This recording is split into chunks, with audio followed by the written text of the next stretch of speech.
என்று அவங்க துவா செய்யறாங்க. மூசா அலைஹிஸ்ஸலாமுடைய துவா செஞ்சா அடுத்த நொடி அல்லாஹ் அதை கபூல் செஞ்சிருவான்.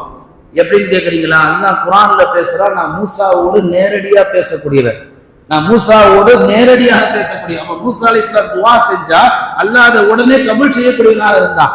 இவங்க துவா செஞ்சுட்டு 10 நிமிஷத்துக்கு மேல ஆச்சு, மழையும் காணும் ஒன்னையும் காணும். மக்கள் எல்லாம் மூசா அலைஹிஸ்ஸலாம் கீழே மேலையும் பாக்குறாங்க. இவரை நம்ம நேத்து வரைக்கும் அல்லாட்ட பேசிட்டு இருக்கிறேன்னாரு, துவா செஞ்சா கபூலாயிரும் சொன்னாரு, துவா செஞ்சு 10 நிமிஷம் ஆயிடுச்சு, ஒரு துளிய கூட காணும். அப்ப சொன்னதெல்லாம் பொய்யான்னு சொல்லி மக்கள் எல்லாம் ஆளுக்கு ஒண்ணு பேச ஆரம்பிக்க மூசா அலைஹிஸ்ஸலாம் அல்லாஹ்க்கு தொடர்பு போயிட்டாங்க. அல்லாட்ட போயிட்டாங்க, யா அல்லாஹ் இந்த மாதிரி மழையை தரன்னு சொல்லிட்டு தராம இருக்கிறீங்க. மக்கள் எல்லாம் ஆளுக்கு ஒண்ணு பேச ஆரம்பிச்சுட்டாங்க. அல்லாஹ் மூசா அலைஹிஸ்ஸலாம் தனிமையில பேசுறான், யா மூசா, உன் சமூகத்திற்கு மழை தருவதற்கு நான் தயாராக இருக்கிறேன், ஆனால் உன் சமூகத்திலே ஒரு தவறு செய்தவன் இருந்து கொண்டிருக்கிறான், அவனை வெளியேறி சொல், நான் மழையை தருகிறேன்.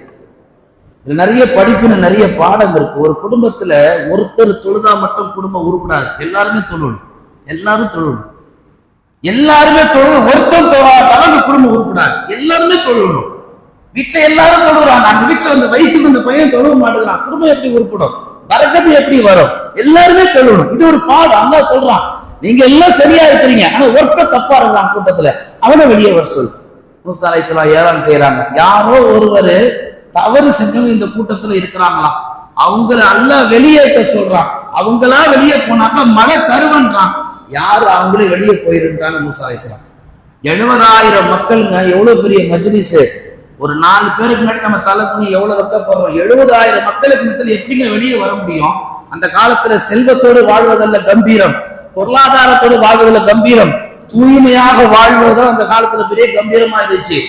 பனு இஸ்ரவேல் சமுதாயத்தின் மக்கள் இருக்கிறாங்கல்ல, இரவுல ஒரு தவறு செஞ்சாங்கன்னா பகல்ல வீட்டுல அந்த போர்டு தொங்கும், நேற்று நைட்டு விபச்சாரம் பண்ணவன் அப்படின்னு.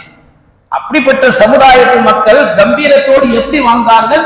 தூய்மையான வாழ்க்கை வாழ்ந்தார்கள். அந்த மக்கள் அந்த தவறு செஞ்ச ஒரு மனிதர் உள்ளுக்குள்ள புலம்ப ஆரம்பிக்கிறார்.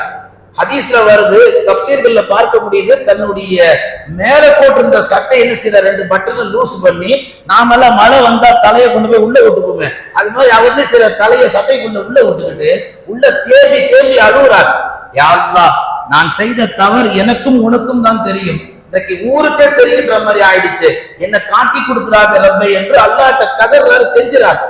அவர் அழுத அழுகையில அவருடைய கண்ணிலிருந்து ஒரு சொட்டு கண்ணீர் பூமியில விழுவதற்கு முன்னால் அல்லாஹ் வானத்துல மழையை பொழிய வச்சுட்டான். மக்கள் எல்லாம் சந்தோஷம் அடைந்தார்கள்.